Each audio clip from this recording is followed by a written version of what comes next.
Dalam 3 tahun terakhir, industri kreatif di Indonesia berkembang sangat pesat.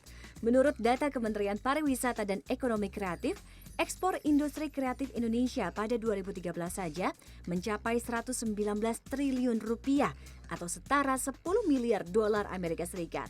Peluang ini dibarengi dengan e-commerce yang marak. Ini menjadi peluang bisnis yang menguntungkan bagi Castella, Cindy, dan Fanny. Ketiga wanita ini berbisnis bantal. Castella dengan bantal yang dilukisnya sendiri, sementara Cindy dan Fanny dengan bantal yang berbentuk karikatur wajah. Meski belum banyak pemain di bisnis ini, namun strategi dan inovasi yang tepat sasaran mutlak ada untuk bisa bertahan. Melukis adalah hidup Castella Natalia. Perempuan berusia 28 tahun ini telah melukis sejak usia 2 tahun. Pada 2009, Castella menorehkan lukisannya di atas bantal.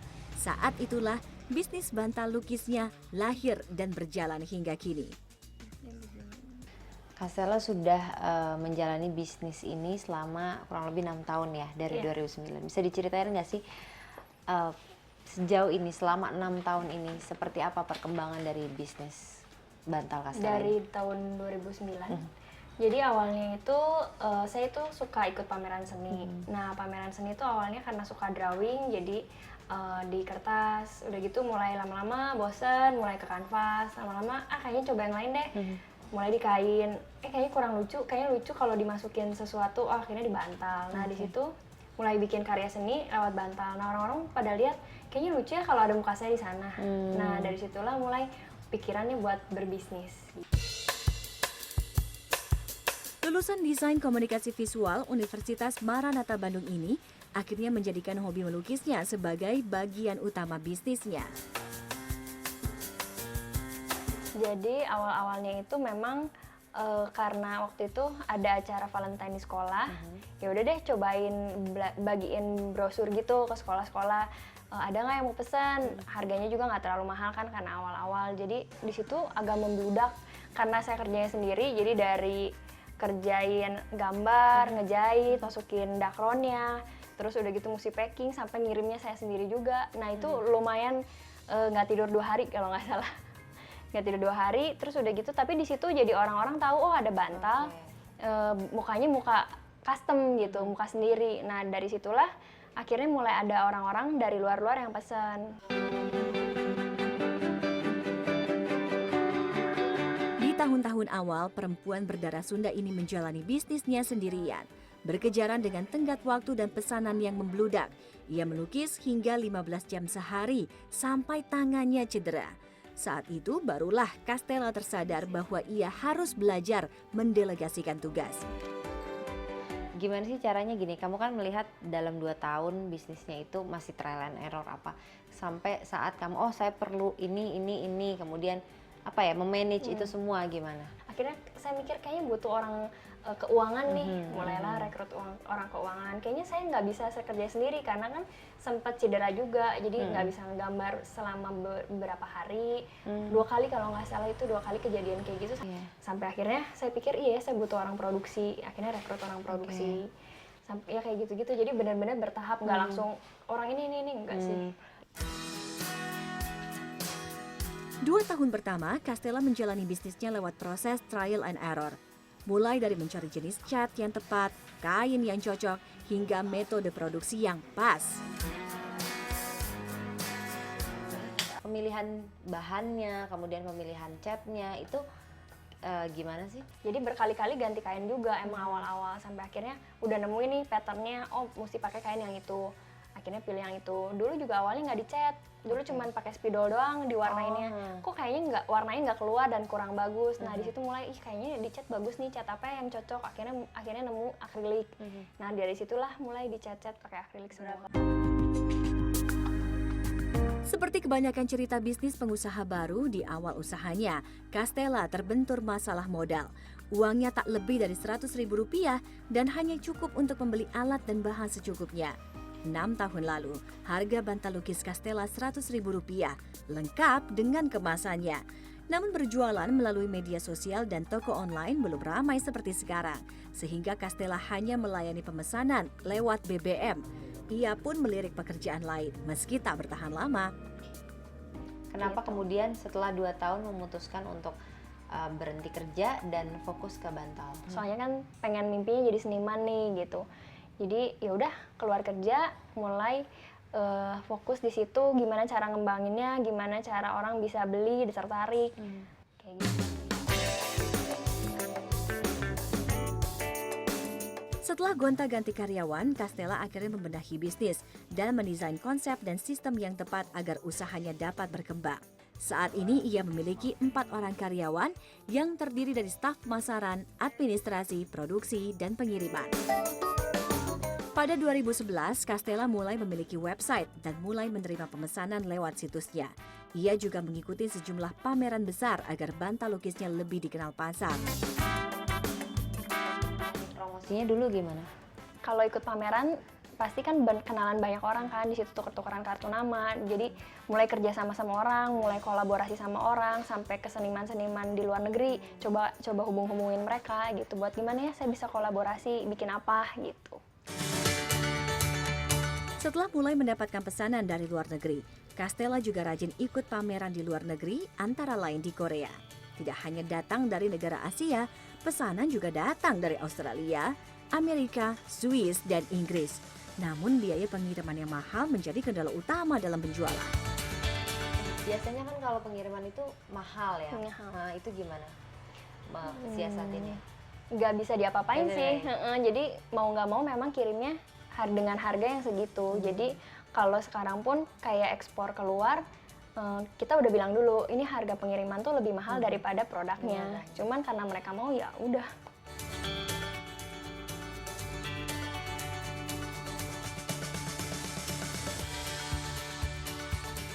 Saya sih pengen bisnis ini menjadi semakin mahal, bukan massal gitu. Jadi bukan semakin banyak yang dicetak massal gitu, tapi pengennya semakin mahal, harganya semakin naik gitu, dan orang semakin menghargai yang namanya handmade gitu. Karena ini kan semuanya handmade.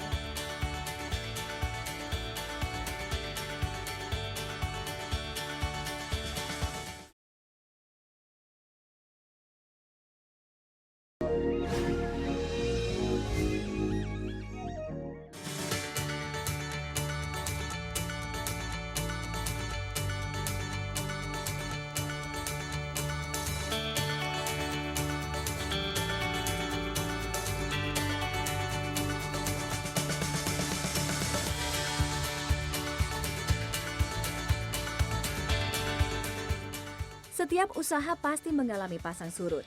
Bisnis bantal lukis Castella Natalia juga harus menghadapi masa-masa sulit.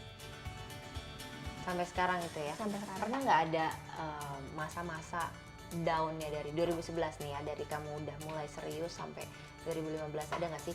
Ya misalkan, ya mungkin nggak ada juga ya 1 bulan nggak ada yang pesan sama sekali, tapi ya masa down-nya itu ada nggak, kapan? Ada.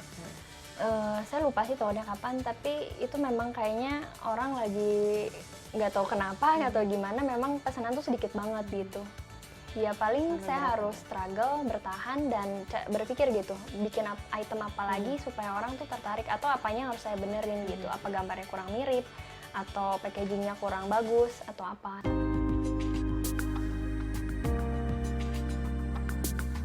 Castella mengaku hasil goresan tangannya kadang masih mengikuti suasana hati.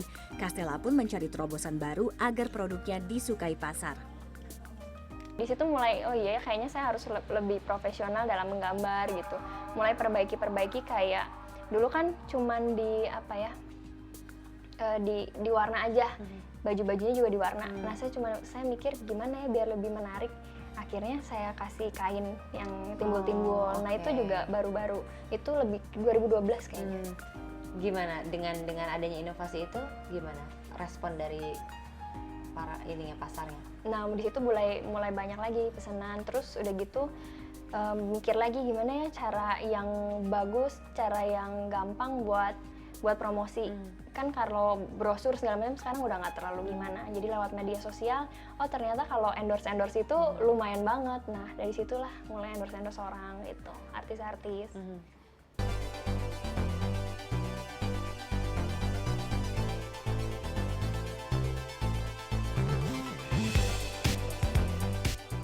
Setelah menggiatkan akun media sosial dan membangun website sendiri, penjualan bantal lukisnya melesat. Andrew yang telah menjadi karyawan Castella selama 3 tahun, mengikuti dari dekat perkembangan bisnis bantal lukis ini. Tiap tahun 30% lah pasti ada. Tapi memang nggak, itu kan secara YOY, secara per tahunnya. Cuman kalau per bulannya sih ya kira-kira sekitar 20-30%. Yang pertama ya dari famousnya ya, satu. Yang kedua sistem di sini. Yang ketiga orang udah lebih mengenal lagi Castella itu seperti apa, produknya seperti apa. Saat ini Castella bisa memproduksi 300 bantal setiap bulan dengan omset sekitar 100 juta rupiah. Semuanya ia lukis sendiri demi menjaga keaslian karyanya. Bagian produksi akan menjahit, menempelkan ornamen dan hiasan, mengisi dakron ke dalam bantal sampai finishing. Ini ada perbedaan harga dari yang besar sama yang kecil. Jadi kalau yang ini 250, kalau yang ini 500.000. Oh, Kan ini lebih 500 besar. ya. Kalau yang kayak gini? Kalau yang ini 300.000. Oh, ini Edisi khusus- Valentine sih. Khusus edisi Valentine. Dalam satu hari itu bisa gambar berapa? Sekitar 10 sih, 10 gambar, 10 muka. gambar, 10 muka ya, bukan kalau ini pasang berarti cuman bisa 5 gitu. 5 bantal. Oh enggak, ini maksudnya satu gini tuh jadi satu deh. Oh, oke. Jadi berarti satu bantal gitu ya, 10 bantal. 10 bantal. Berarti dalam sebulan kamu bisa kira-kira 300 bantal. 300.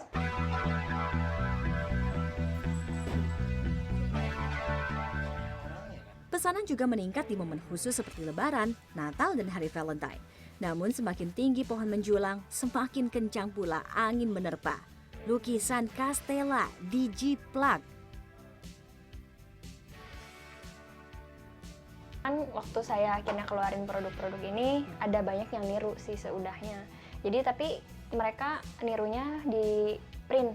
Di print, jadi mereka gambar di komputer, terus mereka print dan mereka jual dengan harga yang lebih murah. Pernah ada komplain nggak dari yang Ada aja sih, misalnya datang terlambat, customer marah, datang kecepatan juga marah gitu. Ulang tahunnya besok tapi udah datang gitu, ngambek juga. Terus paling yang perintilan misalnya boxnya datang tapi bonyok gitu, minta diganti boxnya. itu ada nggak cara kamu? Ini kan kamu yang gambar sendiri, berarti maksudnya skill kamu juga harus dijaga gitu. Ada nggak sih kamu treatment khusus untuk gimana caranya kamu bisa terus dengan standar kamu ini gitu? Latihan sih, tiap hari pasti latihan. Jadi misalnya udah ngegambar banyak, tetap latihan gambar sedikit-sedikit. Memang nggak bisa terlalu diforsir berjam-jam kalau sekarang-sekarang, tapi pasti latihan gambar.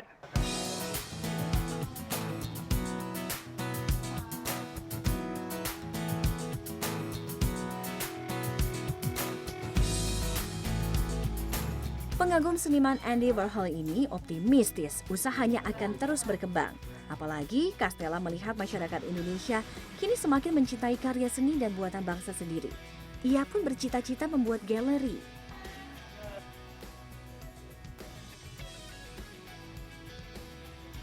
Apa nih yang kamu lihat dari bisnis ini ke depannya? Saya sih pengen bisnis ini menjadi semakin mahal, bukan massal gitu. Jadi bukan semakin banyak yang dicetak massal gitu, tapi pengennya semakin mahal, harganya semakin naik gitu. Dan orang semakin menghargai yang namanya handmade gitu, karena ini kan semuanya handmade. Kalau anak-anak sekarang kan banyak nih yang mau berbisnis, memulai bisnis. Bisa kasih tips nggak apa yang mereka perlukan untuk memulai bisnis? Jangan takut untuk memulai sih. Jadi berani aja buat memulai sesuatu yang baru, karena kan kita nggak pernah tahu segimana orang suka sama sesuatu yang baru itu gitu. Terus harus selalu ada yang namanya inovasi supaya orang nggak bosen. Jadi harus ada inovasi terus gitu sih. Kalau untuk memilih bisnis gini, kebetulan kan kamu milih bisnis karena emang passion kamu di seni. Terus kemudian kamu dapat momen, oh kenapa enggak nih bikin gitu. Bisa kasih tips ya untuk memulai bisnis? Kalau saya sih memang akan memilih apa yang saya suka. Cuman kadang kita memang harus berhasil dengan kita melakukan apa yang kita nggak suka gitu. Kalau memang saya passionnya di situ, tapi nggak seluruh passion saya tuh misalnya ngegambar. Saya suka banget ngegambar. Akhirnya saya jual hasil saya dengan ngegambar. Tapi kadang untuk ngegambar pesanan itu memang nggak gampang juga sih. Kadang kan nggak suka gitu, lagi moodnya nggak ngegambar, harus ngegambar. Lagi moodnya nggak ngegambar orang, harus ngegambar orang, tetap pesanan gitu. Jadi harus benar-benar profesional sih, karena berpikir kita udah komitmen nih sama bisnis ini. Jadi kita harus tetap melakukannya dengan yang terbaik maksimal.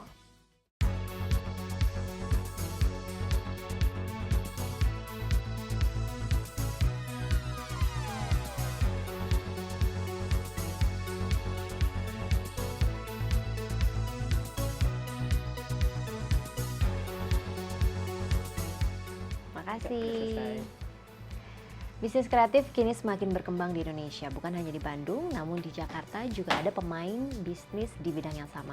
Namun karya dari kedua kreator ini memiliki pangsa pasarnya sendiri.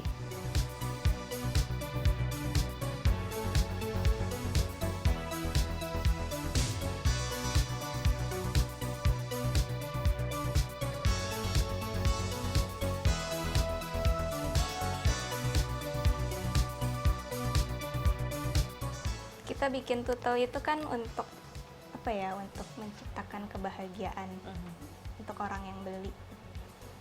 Ide awalnya gitu sih. Ya semoga kedepannya juga tetap bisa membuat orang lain bahagia. Dan orang seneng beli bantal kita.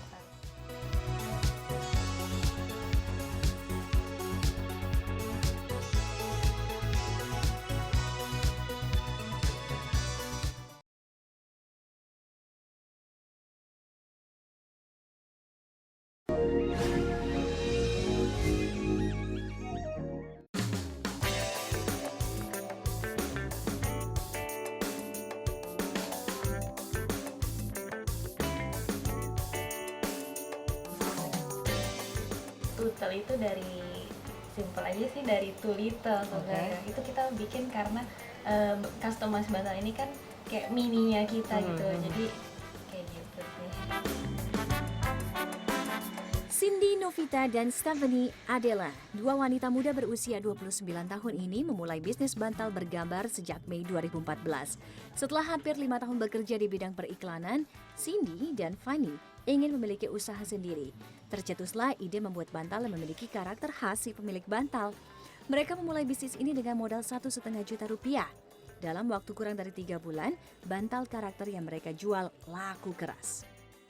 Jadi nggak terlalu sulit ya untuk menciptakan bantal yang dari ide kalian ini? Enggak sih? Yang sulit sih waktu itu bikin stylenya sih, nanti Oh, iya. stylenya yang mau Kayak apa tuh? Iya, maksudnya untuk kita dapat style seperti ini gitu. Tadinya kan kita udah coba sketch dulu bikin, terus habis itu kayaknya kok kurang bagus ya, matanya kurang real atau kayaknya kurang menjual lah gitu. Akhirnya kita kan revisi lagi, terus akhirnya sampai ketemu style yang kayak gini gitu. Proses pemesanannya sederhana. Pemesan tinggal mengirim foto via email dan akan dibuatkan bantal yang mereka inginkan. Stephanie jelasin. apa? Abis kan fotonya udah lengkap, habis itu nanti kita kasih ke desainer, nanti desainer bikin sesuai dengan apa yang dia kirim. Kan kita juga nanti nanya detailnya apa nih, misalnya ada tail lalat, ada misalnya dia ada tato atau apa, jam tangan juga kalau misalnya emang dia pakai jam tangan, kalau bisa dikasih fotonya yang sejelas mungkin. Jadi kita kalau fotonya jelas kita bikin pasti persis seperti yang di foto. Habis setelah desain nanti kalau udah selesai kita cek udah mirip belum atau apa, kita quality control dulu, nanti abis itu kita bikin FA, habis itu baru kita kirim ke percetakan. Oke. Menurut Cindy dan Fanny, yang perlu diperhatikan adalah ciri khas atau karakter. Trademark menjadi hal yang sangat penting dan harus dipertahankan.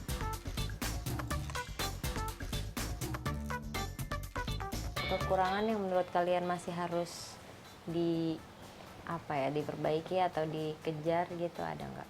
Kemiripannya itu sih, kadang kita juga emang sebenarnya nggak semua orang, tergantung karakter orang masing-masing juga kan. Kalau orangnya udah berkarakter banget kayak gini gitu, dia punya kumis kayak gitu, kita cuma gambar gini aja orang pasti langsung tahu oh ini dia gitu.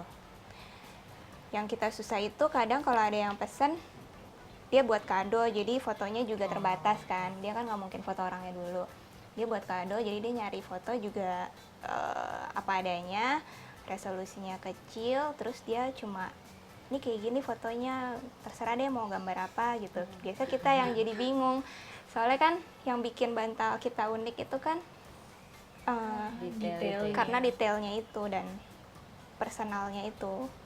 Jadi benar-benar unik kalau ini orang cincinnya dia biasa pakai cincin, kita gambar cincinnya. Dia biasa pakai jam tangan di kanan, kita juga gambar jam tangannya di kanan. Kayak gitu-gitu sih. Jadi yang detail-detailnya juga harus jelas. Jadi ya ini benar-benar bantal gue banget gitu. Little itu tadi ya. Iya. Itu little. Dalam sebulan, Tutul memproduksi sedikitnya 100 buah bantal, belum termasuk pesanan massal untuk hampers. Bantal ukuran reguler dibanderol Rp295.000, sedangkan bantal gantungan kunci Rp50.000. Media sosial kini menjadi kunci dalam mempertahankan dan mengembangkan produk. Media sosial membantu Tutul mendapatkan pelanggan dari timur Indonesia, bahkan luar negeri, meski biaya pengiriman yang tinggi masih menjadi persoalan. Untuk produksi, Cindy dan Fanny bekerja sama dengan pihak lain. Selain dikerjakan di rumah Cindy di kawasan Duri Kepa, Jakarta Barat, saat ini mereka dibantu 2 orang desainer yang bertugas menggambar wajah si pemesan bantal. Untuk mendapatkan bantal berkualitas tinggi sesuai keinginan, mereka menggunakan kain velvet atau beledu kualitas premium. Keunggulan beledu adalah bertekstur halus dan memiliki warna yang tajam, sehingga memudahkan pencetakan detail-detail gambar. Selain itu, kain beledu terasa nyaman di kulit. Mereka tahu Tutul itu dari mana sih? Nggak tahu ya dari Instagram aja sih kayaknya. Dari Instagram aja. Jadi kalian hanya dapat email gitu ngirim ke Jepang apa kemana ke luar negeri. Iya. Kendalanya apa kalau untuk pengiriman ke luar negeri? Ongkos kirimnya sih mahal banget. Kadang banyak juga yang udah nanya tapi akhirnya nggak jadi karena ongkos kirimnya lebih mahal dari bantalnya sendiri. Tantangan terbesar mereka kini adalah memperbesar kapasitas produksi karena karyawan yang mereka miliki masih sangat terbatas. Tutul bahkan sempat tidak menerima pesanan selama 1 bulan karena kewalahan melayani pesanan yang datang. Ada masa-masa terpuruk nggak sih selama 1 tahun kalian membangun bisnis ini? Nggak bisa dibilang terpuruk sih, tapi ya rada down aja. Oke.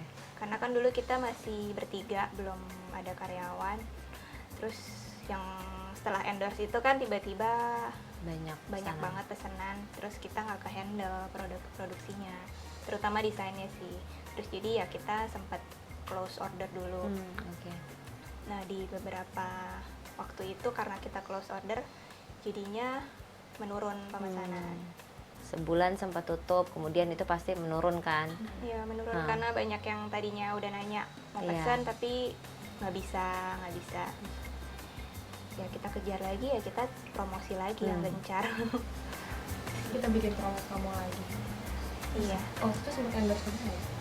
Iya, endorse orang lagi, terus bikin giveaway.